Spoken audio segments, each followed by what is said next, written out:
Halo teman-teman, bertemu lagi dengan saya Elvi Dijali di channel yang membahas tentang hewan-hewan yang unik dan eksotis. A few moments later.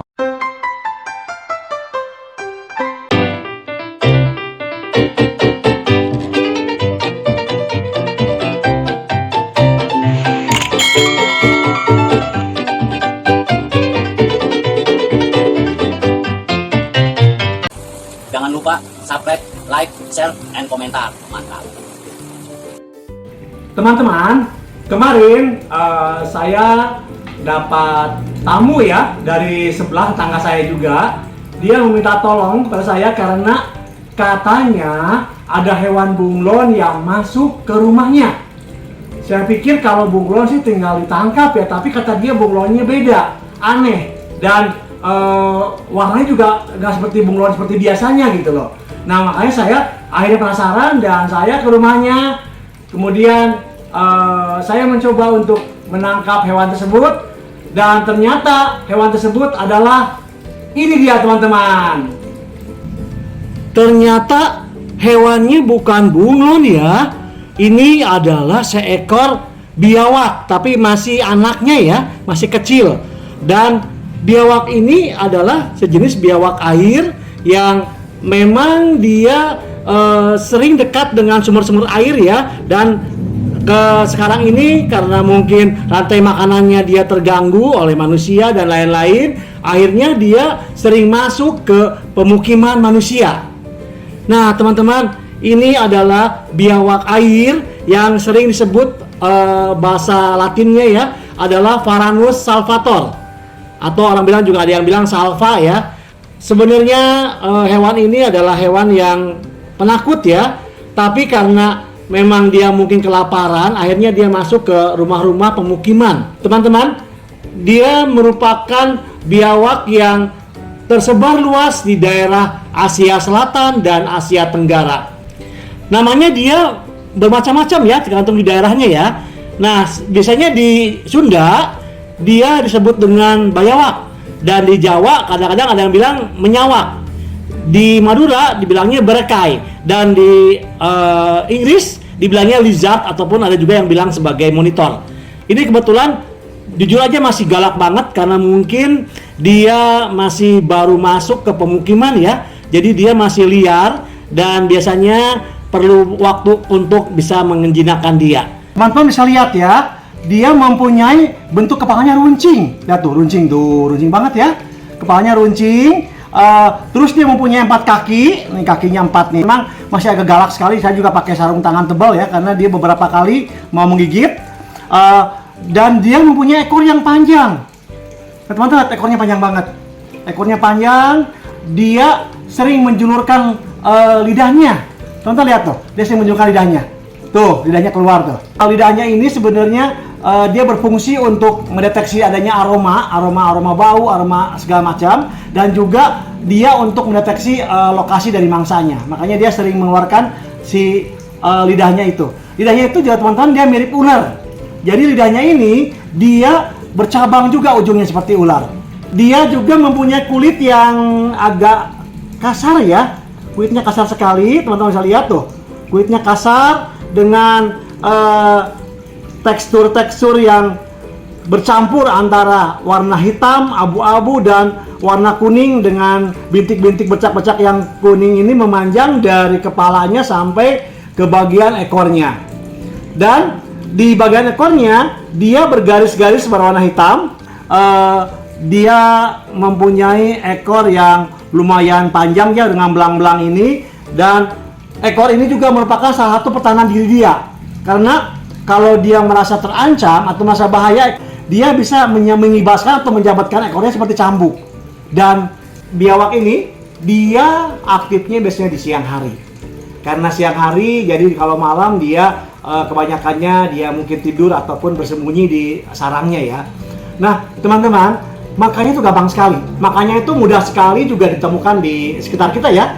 Bisa kita kasih ikan, kasih burung, bisa juga dikasih juga tikus juga bisa dia mau makan, ataupun juga jangkrik juga dia mau makan.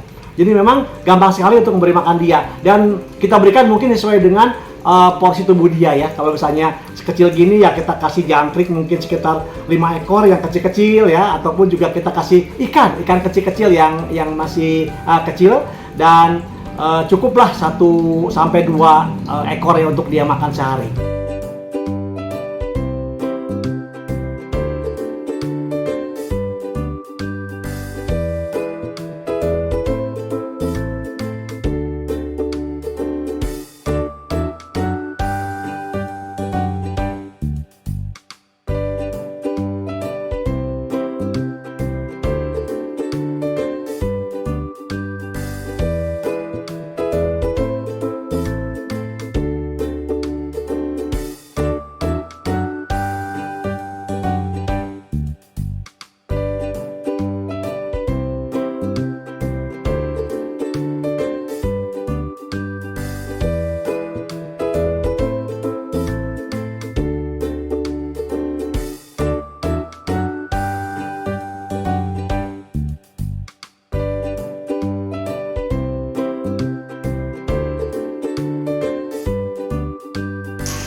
Di air dia berenangnya cepat sekali loh, dan juga dia pandai memanjat pohon.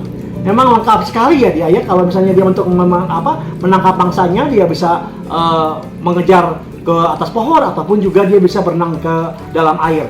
Biawak air ini memang merupakan salah satu golongan reptil ya, yang termasuk nantinya ke dalam kadal besar ya. Selain ada yang paling besar lagi, teman-teman mungkin tahu ya, ada komodo. Komodo juga salah satu kadal ya, kadal juga, tapi dia bentuk yang besar. Nah, teman-teman, panjangnya dia itu bisa mencapai 1,5 sampai 2 meter. Kebayangkan teman-teman, panjang sekali ya kalau sampai dia udah besar, dan beratnya bisa mencapai 19 kg atau sampai 20 kg. Lumayan berat kan? Nah, teman-teman, karena ini memang masih liar, saya akan mencoba saja untuk merawat dia ya, karena saya pikir kalau kita lepaskan lagi ke alam, saya takutnya dia tidak bisa bertahan di alam, karena kemungkinan dia mungkin akan balik lagi ke pemukiman, ataupun juga dia bisa dimakan sama predatornya dia. Jadi saya coba untuk rawat aja, karena saya juga memang punya biawak juga ya selain ini, tapi saya coba untuk merawat yang lebih kecil ini. Semoga dia bisa tumbuh dengan baik, sehat, dan bisa besar seperti kakak-kakaknya yang saya pelihara. Nah, teman-teman sekarang sudah mengenal lagi salah satu hewan yang termasuk unik ya, dan juga ini eksotis loh. Karena hewan ini adalah hewan yang sebenarnya banyak sekali diburu orang juga. Sayang ya, dia diburu orang karena banyak diambil dagingnya. Saya juga heran. Memang dagingnya mungkin enak ya kata orang-orang yang sudah makan daging biawak ini ya. Tapi menurut saya sih masih banyak makanan lain, daging sapi, daging kambing, ataupun juga daging ayam. Karena mesti makan daging-daging yang reptil ini yang memang hidup di dua alam. Saya juga nggak ngerti deh kalau untuk itu ya. Dan juga banyak orang-orang yang menangkap dia untuk dijadikan hiasan. Maksudnya kulitnya ini dia dipakai untuk mungkin hiasan aksesoris tas atau yang lain-lain. Padahal di alam sebenarnya dia mengendalikan populasi ular. Karena di alam dia ini kalau udah besar dia memakan ular dan mengurangi populasi ular supaya jangan sampai banyak sekali, dan akhirnya bisa juga nanti masuk ke pemukiman manusia.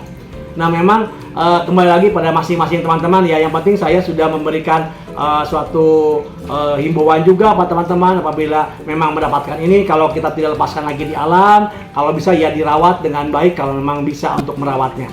Oke teman-teman, mudah-mudahan teman-teman juga merasakan manfaat dari apa yang saya sampaikan ini, dan saya juga nanti akan memberikan lagi video-video lain yang berisi hewan-hewan yang unik dan eksotis lainnya, dan semoga teman-teman juga bisa terus menikmati video saya.